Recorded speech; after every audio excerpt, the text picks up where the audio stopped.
I'm Sarah, 29 years old, and 6 months ago, I handed my boss a resignation letter that made him laugh in my face.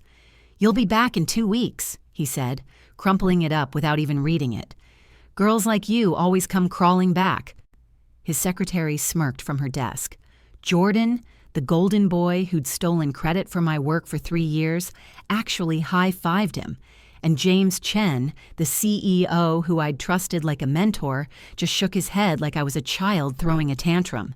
But that smirk disappeared exactly 12 days later when the Wall Street Journal published their front-page story, the one with my name as the lead source. Before I tell you what happened, if you find this story worth hearing, please take a moment to like and subscribe, but only if you genuinely want to. And if you're watching right now, drop a comment letting me know where you're from and what time it is there. Now, let me take you back 2 years, to the night I accidentally saw an email I was never supposed to see. 4 years. That's how long I spent climbing the ladder at Chen Analytics, one of Seattle's fastest-growing tech consulting firms. From the outside, I had everything a young professional could want. A corner desk on the 14th floor with a view of Elliott Bay, a salary that let me afford a studio apartment in Capitol Hill without roommates, annual bonuses that my friends from state school could only dream about. The perfect American success story, if you didn't look too closely and didn't ask too many questions. James controlled everything about our projects. "I'll handle client relations, you handle the data," he told me during my first week. And I, young, ambitious, desperate to prove I belonged in a world where most people had Ivy League degrees, and I had a state school diploma, agreed. Before I joined Chen Analytics, I'd been a data analyst at a small marketing firm. I was good at it. Numbers told me stories that people sometimes missed. But when James recruited me with promises of real impact and changing the industry, I jumped at the chance. Traded small clients for Fortune 500 accounts, local projects for national campaigns. And when I started noticing irregularities in our reporting methods, inconsistencies that didn't quite add up, I stayed quiet. I was still the new girl. What did I know? James had a system.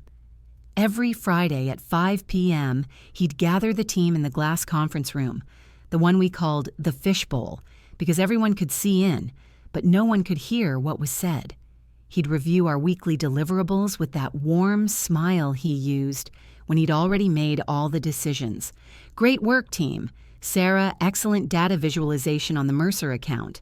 Jordan, fantastic presentation to the client." Except Jordan hadn't made that presentation. I had. Jordan had just delivered it. It started small. My analysis would go into a shared folder. Jordan's name would appear on the final deck. "We're a team," James would say when I mentioned it once, early on. "We don't worry about individual credit here. We all rise together." But Jordan was the one rising, promoted to senior analyst after 18 months while I stayed at mid-level, given the high-profile clients while I handled the foundational work, invited to the executive lunches while I ate at my desk.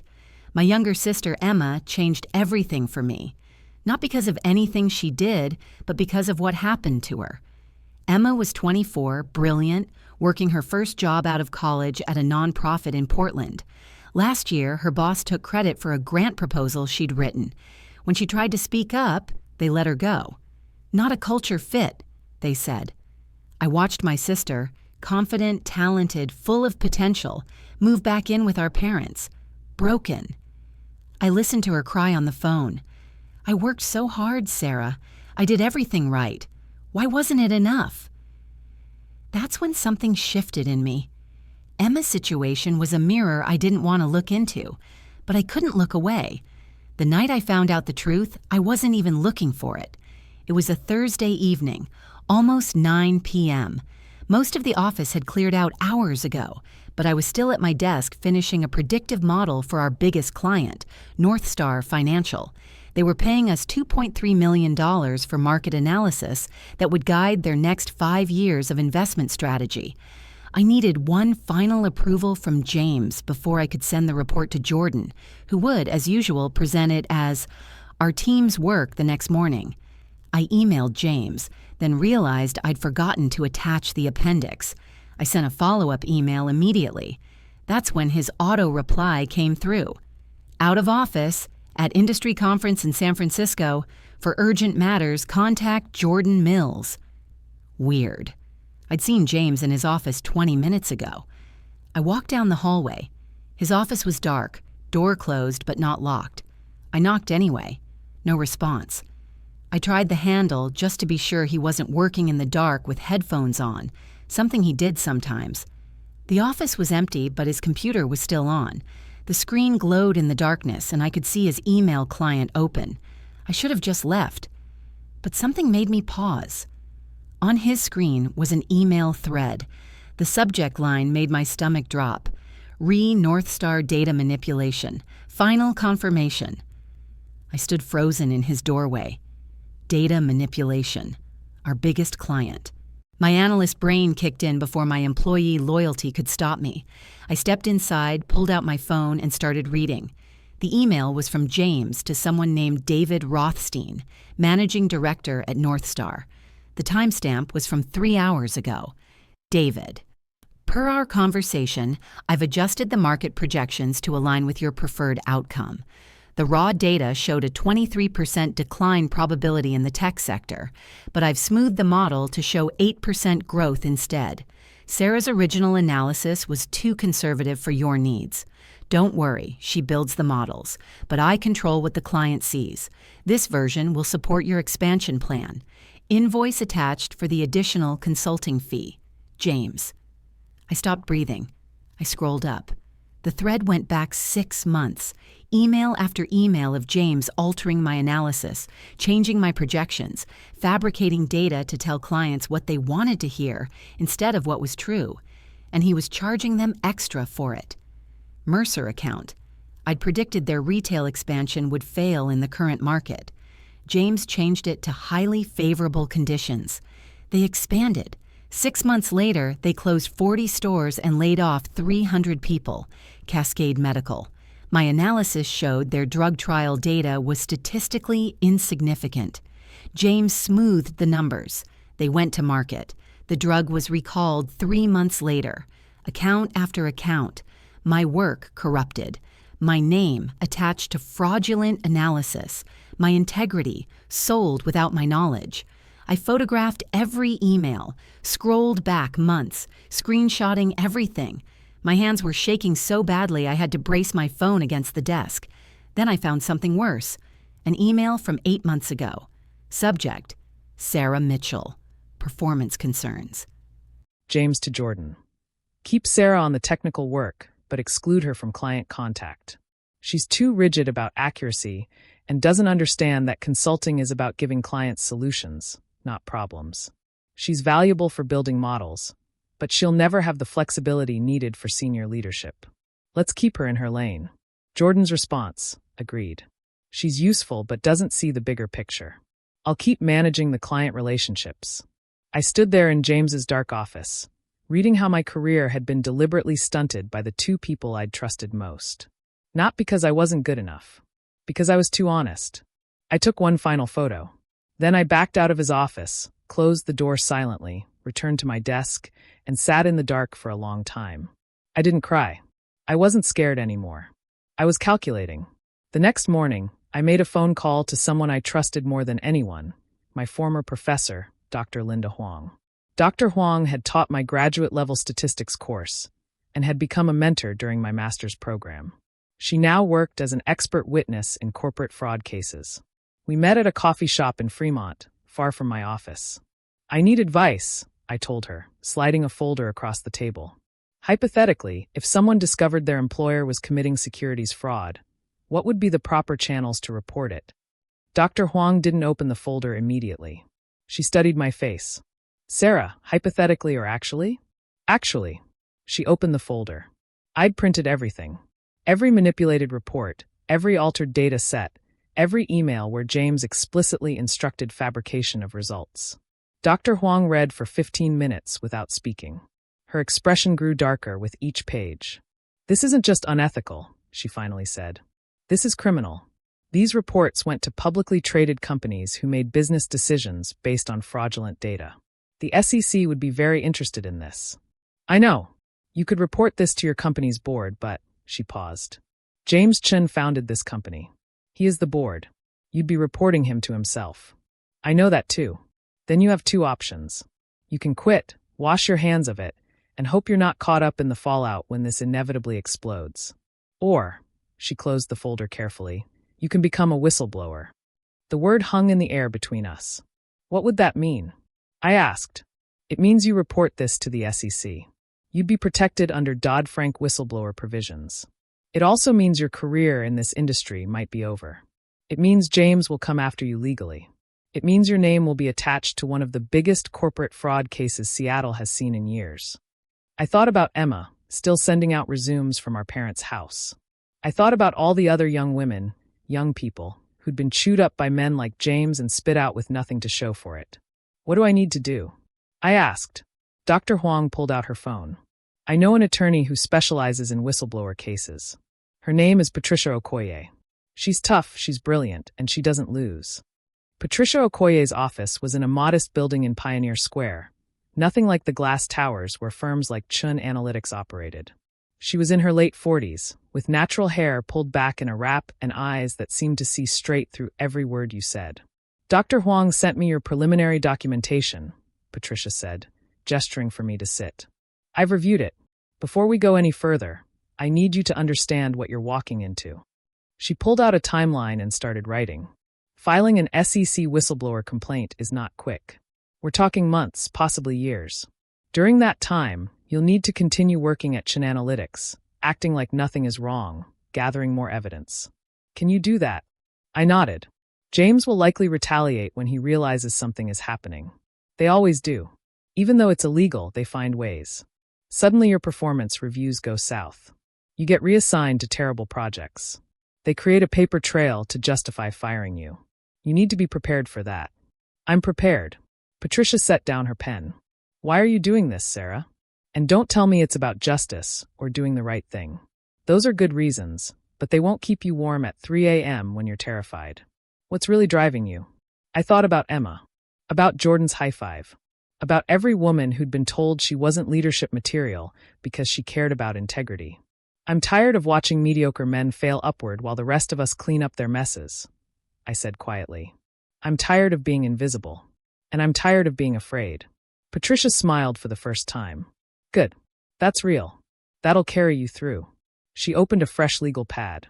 Now let's build your case. For the next 18 months, I lived two lives. At work, I was the same Sarah Mitchell everyone expected.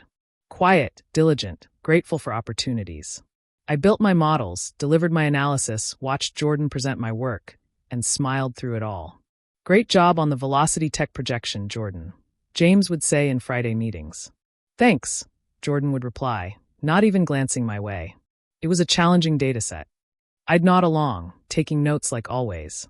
But every night, I'd go home to my studio apartment and document everything.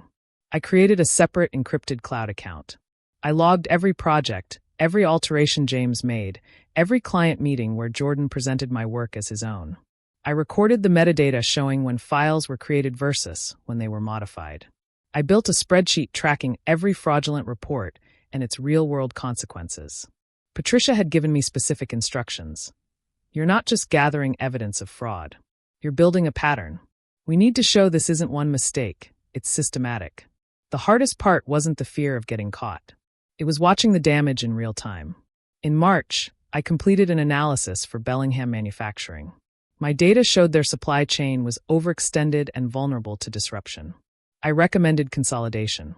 James changed my report to recommend expansion into 3 new markets, then charged them an extra $200,000 for strategic growth planning. For months later, a shipping crisis hit. Bellingham couldn't fulfill orders.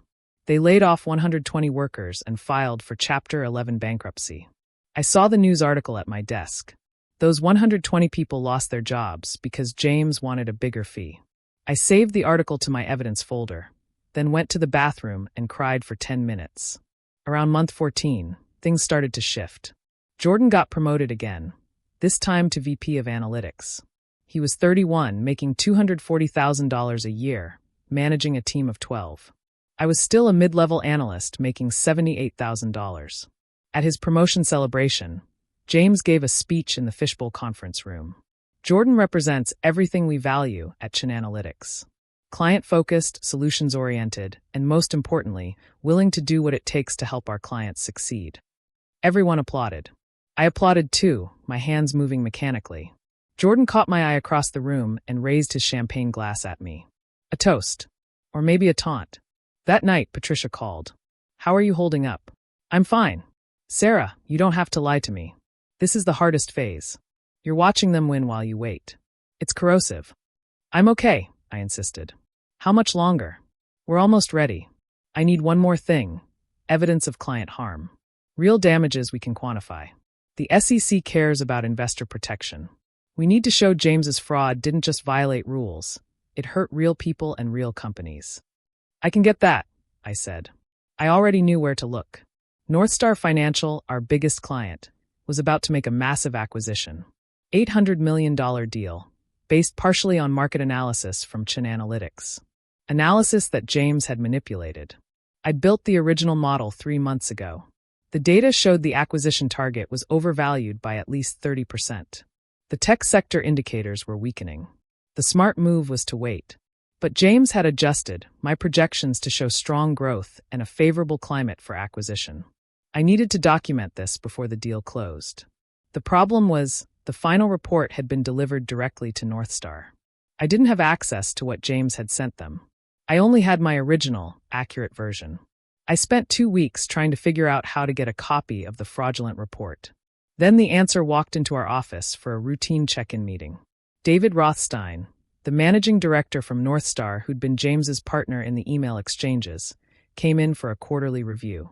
He brought copies of all our reports with him, including the manipulated one, spread across the conference table.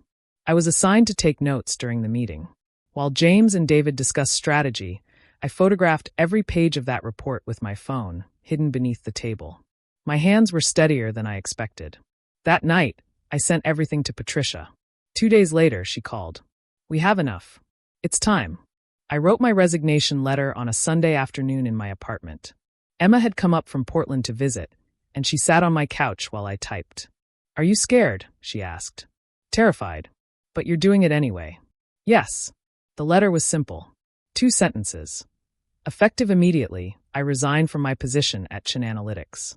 I have accepted an opportunity that better aligns with my professional values. I didn't mention the SEC complaint Patricia had filed that morning. I didn't mention the evidence. I didn't mention that James's world was about to collapse. I just resigned. Emma read it over my shoulder. "That's it. After everything." "That's it," I said. "The rest will speak for itself." Monday morning, I arrived at the office at 8 a.m. James was already in, coffee in hand, checking his phone. I knocked on his door. "Sarah, morning. What do you need?" I handed him the letter. He glanced at it, not really reading. "What's this?" "My resignation." That got his attention. He actually read it this time, then looked up at me with something between amusement and disbelief. "You're quitting? Why? Did you get a better offer?" Something like that. He leaned back in his chair, that paternal smile crossing his face. "Sarah, let's talk about this. You're a valuable team member. If this is about compensation, we can discuss a raise. If it's about advancement, it's not about that. Then what?" He was still smiling. "You're upset about Jordan's promotion? Because I can explain the thinking there. Jordan has client skills you're still developing. It's not personal." "I understand," I said calmly. "My decision is final." James's smile faded slightly. "You know you won't find a better opportunity than Chin Analytics. I took a chance on you when you had no experience. Other firms won't be so generous. I appreciate everything you've taught me," I said, meaning none of it. He crumpled up my letter without reading the second line. "You'll be back in 2 weeks. Girls like you always come crawling back. You're not built for the real world outside of here." From her desk outside James's office, his secretary, Christine, who'd been with him since the company started, smirked without looking up from her computer. Jordan appeared in the doorway. "What's going on?" "Sarah's quitting," James said, laughing. "Apparently she's got a better opportunity." Jordan actually high-fived James. "Good luck out there, Sarah. It's a tough market." James shook his head like I was a child who didn't understand how the world worked. "Clean out your desk. You can leave by noon." I nodded and walked out. For 12 days, nothing happened. I spent the time in my apartment, anxiety cycling through me in waves. Had I made a terrible mistake? Was the evidence enough? What if the SEC dismissed the complaint? Patricia told me to be patient. These investigations move slowly. The SEC doesn't announce anything until they're ready to act. Trust the process. But trusting was hard when I was unemployed, burning through savings, and waking up at 3 a.m. wondering if I'd just destroyed my career for nothing. Emma called every day.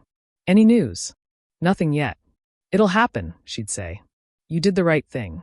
I wanted to believe her. On day 8, I got a LinkedIn message from someone I didn't know. Hey Sarah, I used to work at Chainalytics. Left last year. Heard you resigned. Good for you. That place is toxic. If you ever want to talk about what really goes on there, I'm around. I didn't respond, but I screenshotted it and sent it to Patricia. Don't engage, she replied immediately. Could be James trying to figure out what you know. The paranoia was exhausting. On day 11, I went for a run around Green Lake, trying to clear my head. My phone rang. Unknown number. Hello. Ms. Mitchell, this is Agent Rebecca Foster with the Securities and Exchange Commission. Do you have a moment to talk? My heart stopped. Yes. We've reviewed your complaint and supporting documentation. I want you to know that we take these allegations very seriously. We've opened a formal investigation into Chainalytics and James Chin. You should expect to hear more from us soon. Okay, I managed. One more thing. Don't contact anyone at Chainalytics. Don't discuss this investigation with anyone except your attorney. And Ms. Mitchell, her voice softened slightly. What you did took courage. Thank you. She hung up. I stood on the running path, people jogging past me, the Seattle skyline reflecting off the lake, and I finally let myself believe it was real. I woke up on day 12 to 47 text messages and 23 missed calls. The first text was from Emma. Sarah. Check the news. Now. I opened my laptop with shaking hands. The Wall Street Journal homepage. Seattle tech consulting firm under federal investigation for securities fraud. Whistleblower alleges systematic data manipulation. The article didn't name me, but it detailed everything. The manipulated reports. The clients who'd suffered. The SEC investigation. And buried in paragraph 6. According to sources familiar with the matter, a former data analyst at the firm provided extensive documentation showing a pattern of fraudulent analysis spanning multiple years and dozens of clients. My phone rang. Patricia. Have you seen it? She asked. I'm reading it now. The SEC moved faster than I expected. They must have found corroborating evidence during their initial investigation. This is good for you, Sarah. Very good. The public exposure means James can't make this disappear quietly. I kept reading. The article quoted Northstar Financial's legal team. We are deeply concerned by these allegations and are conducting our own internal review of all analysis provided by Chainalytics. It quoted the CEO of Cascade Medical. If these accusations are true, the manipulated data we received may have contributed to our failed drug launch. We are exploring all legal options. Then, at the bottom, Chainalytics CEO James Chin could not be reached for comment. The firm's offices were reportedly visited by federal agents Monday morning. Monday morning. Today. My phone buzzed. A text from a number I didn't recognize. You destroyed me. I hope you're proud. James. I blocked the number and turned off my phone. The story exploded. By noon, every major business publication had picked it up. Bloomberg, Forbes, Reuters. Local Seattle news ran segments. Tech industry blogs dissected it. By evening, someone had leaked my name.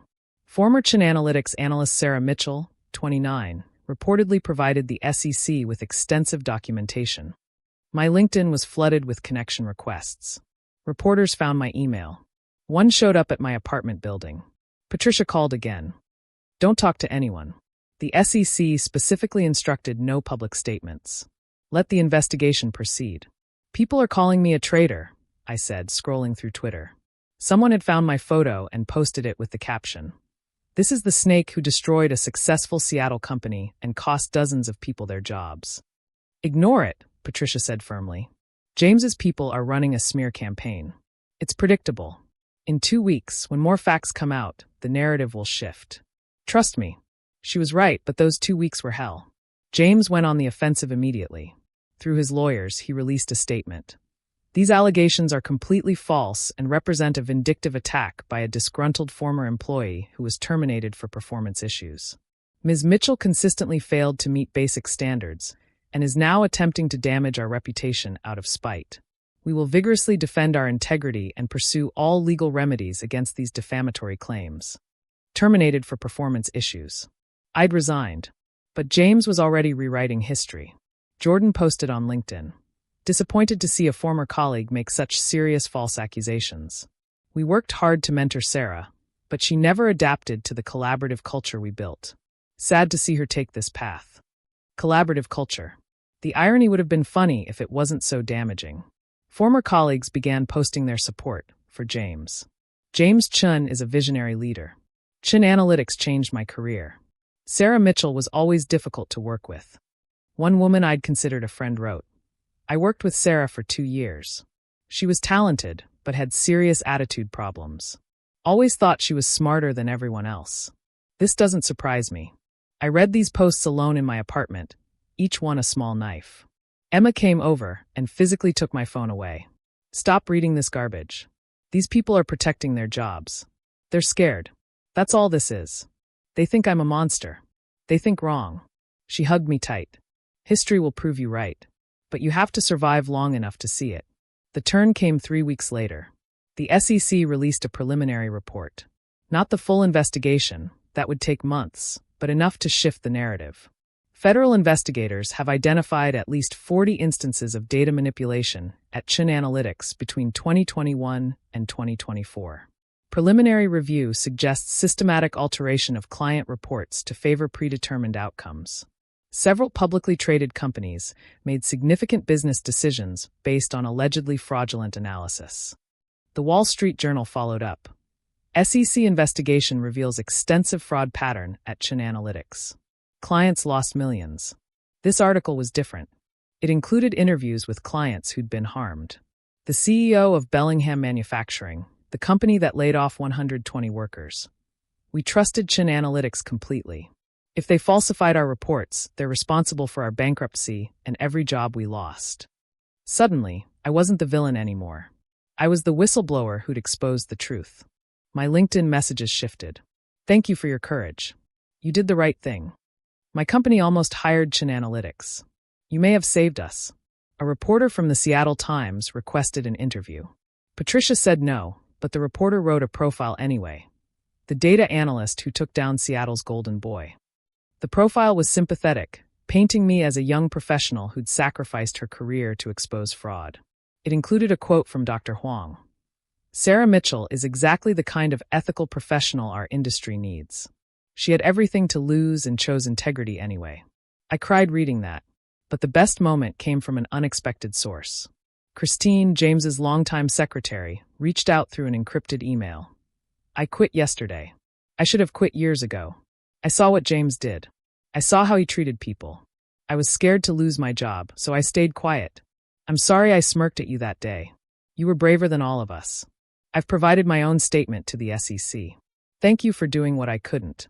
People were finding their courage. And it was spreading.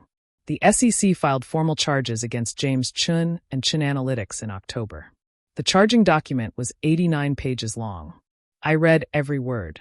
Between January 2021 and April 2024, James Chun, founder and CEO of Chun Analytics, systematically manipulated data analysis reports provided to corporate clients, resulting in fraudulent business recommendations. Chun altered risk assessments, fabricated market projections, and misrepresented statistical findings to align with client preferences rather than factual analysis. These actions constitute securities fraud, wire fraud, and obstruction of regulatory oversight. The document detailed 47 specific instances. My evidence was cited throughout. Chun Analytics shut down within a week of the charges. Every client canceled their contracts. Employees scrambled to find new jobs. Jordan Mills was named as an unindicted co-conspirator. He wasn't charged criminally, but his career was over. No firm would touch him. Last I heard, he was working at his father's insurance company in Ohio. James faced up to 20 years in federal prison and $5 million in fines. His trial was set for the following spring. While James's world collapsed, mine quietly rebuilt. 2 months after the story broke, I got a call from Dr. Huang. Sarah, I'm consulting for a new corporate ethics firm. They're looking for a head of data integrity. Would you be interested? Who would hire me? I asked. I'm the whistleblower. I'm radioactive. You're exactly who they want, Dr. Huang said. Someone who proved they can't be corrupted. Someone with actual integrity. Think about it. I took the job. The salary was $120,000, more than I'd ever made. But more importantly, my actual title was Director of Data Integrity. My job was to build systems that prevented exactly the kind of fraud James had committed. I was finally doing work that mattered. Emma moved to Seattle and got a job at a tech startup. We got a 2-bedroom apartment together in Ballard, with a view of the water and enough space to breathe. Remember when we thought our careers were over? She said one night, cooking dinner in our tiny kitchen. I remember. Look at us now. She smiled. Turns out honesty isn't career suicide after all. Turns out, I agreed. My phone buzzed. A news alert. Former Chin Analytics CEO James Chin pleads guilty to fraud charges. Faces 8 years in prison. He'd taken a plea deal. Admitted everything. He'd serve his time at a federal prison in California. I set down my phone and felt nothing. Not satisfaction. Not vindication. Just closure. You okay? Emma asked. Yeah, I said. I really am. I want to pause here for a moment, if you don't mind. We're almost at the end of this story, but before I finish, I need to say something to anyone listening who might recognize pieces of their own story in mine. If you're in a workplace where someone else is taking credit for your work, where you're being told you're not ready while watching less qualified people get promoted past you, where you see things that are wrong but feel powerless to speak up, I want you to know that you're not alone. And you're not crazy for feeling trapped. For 18 months, I stayed silent. Not because I accepted what was happening, but because I was building something in that silence. A case, evidence, a plan that no one could dismiss or ignore. I'm not telling you my path is the right one for everyone. Every situation is different. But if there's one thing I've learned, it's this. Silence isn't always weakness. Sometimes it's strategy. And your worth doesn't depend on whether the people around you recognize it. Last month, something happened that I didn't expect. I was at a conference for data analytics professionals. My first industry event since everything happened. I'd been nervous about going, unsure how I'd be received. Would people see me as a whistleblower or a troublemaker? During the lunch break, a young woman approached me. She couldn't have been more than 23, fresh out of college. Ms. Mitchell, she said nervously, I'm sorry to bother you, but I wanted to thank you. Thank me for what? I almost took a job at a firm like Chin Analytics. They offered me more money than anywhere else, but something felt off about how they talked about client satisfaction over accuracy. Then I read about what you did. She clutched her conference badge. I turned down that job. I took a position at a smaller firm that pays less but has real ethics policies. Because of you, I knew what red flags to look for. She handed me a business card. If you ever need anything, or if you just want to talk, I'm here. What you did mattered. It mattered to people like me who are just starting out. I watched her walk away, and something inside me shifted. I hadn't just taken down James Chin. I'd changed the conversation. I'd shown young professionals that speaking up was possible. That integrity wasn't just a buzzword in corporate training videos. It could be real, even when it cost you everything. James's sentencing hearing was in March. I didn't attend, but Patricia called me afterward. 8 years, she said. He'll serve at least 6 with good behavior. His assets are being liquidated to pay restitution to the clients who were harmed. How did he look? I asked, surprising myself with the question. Patricia was quiet for a moment. Broken. He read a statement. Said he let his ego override his judgment, that he hurt a lot of people. I think he actually meant it. I thought about that for a long time. James wasn't born a criminal. He was a talented analyst once, someone who probably started out wanting to do good work. But somewhere along the way, he convinced himself that success mattered more than truth. That keeping clients happy was more important than being honest. That the end justified the means. Understanding this doesn't excuse what he did. It just explains it. And honestly, it helped me stop carrying anger I didn't need anymore. His downfall wasn't my triumph. It was just the natural consequence of his choices. If there's a lesson in this story, it's not about revenge or justice or watching bad people get what they deserve. It's about knowing your worth even when no one else sees it. It's about documentation. About patience. about understanding that some battles can't be won with confrontation. They have to be won with preparation. It's about the fact that the people who underestimate you are giving you the greatest advantage. Time to prepare while they're too busy feeling superior to notice what you're doing. I didn't destroy James Chin. He destroyed himself.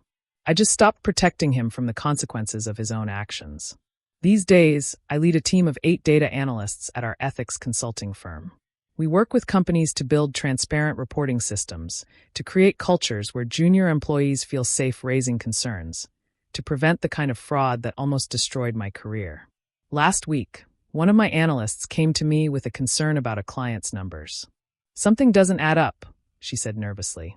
"But they're paying us a lot of money. Should I just smooth it over?"